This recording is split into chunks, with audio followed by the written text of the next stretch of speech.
Hello and welcome to another update video about silver. Yeah, on the silver chart, we can see a little bit of upside today. We haven't seen yet a new higher high, so we have not broken above any of these previous significant swing highs, but silver might get a little bit more upside momentum. And if we can push above these levels, and I will tell you specifically which ones, then it could really be an interesting summer, could really be an interesting summer. If you followed previous videos, you know that I am actually tracking here an overall bullish structure for silver. We have this support region between $27.33 and $29.90.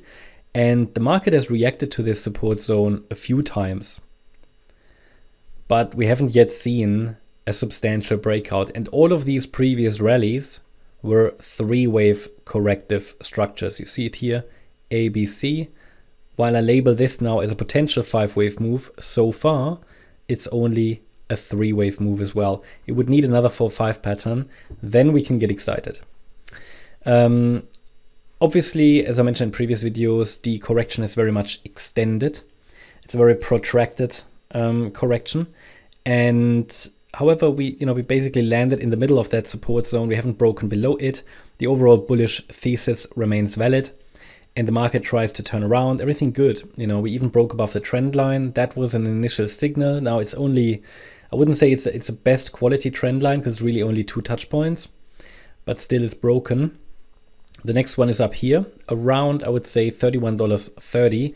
But then really important is the next resistance area here, which is defined between $32.20 and $32.55. So we have a few structural resistance levels, these key levels, the previous highs, $30.90, $31.55. These are just next key levels to break. But really more important than any of that is a 5-wave pattern. We need the 5-wave pattern.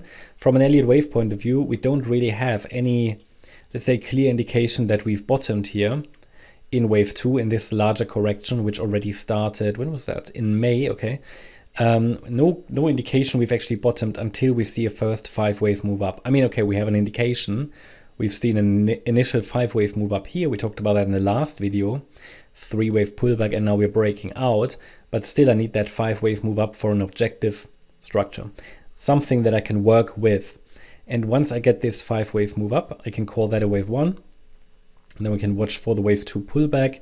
Ideally, it's then going to form a higher low, and we can put another support box here based on fib levels, and then it can go from there. This is sort of what I'm watching for potentially next. At the moment, as you can see, it's only a 3-wave move up. But what we can do is, with this structure, first of all, let's check if the 3rd wave is already technically complete, if the minimum requirements of this 3rd wave are fulfilled.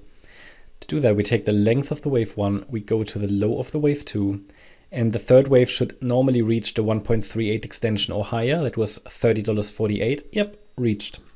Really good. And that allows me now to identify a support zone for the subsequent 4th wave pullback. No guarantee it's starting yet, but it means that as long as we're holding that level now, we can be watching for one more high in wave 5 there. Support is $29.79. This is the key level.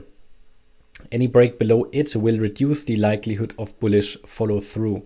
So in an ideal Elliott Wave world, we now see a wave 4 and then one more high in wave 5. If we get that, then this is when we can get a bit more excited.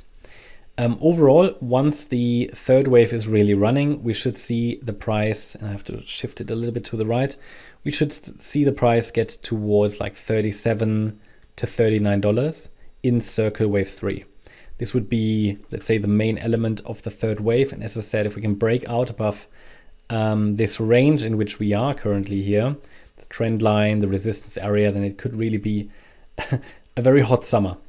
Yeah, that's the update about silver. Hope you liked the update. If you did, please hit the like button, leave a comment and subscribe. And if you're interested in daily updates about the S&P 500, as well as regular updates about stocks, feel free to check out our stocks and S&P 500 service.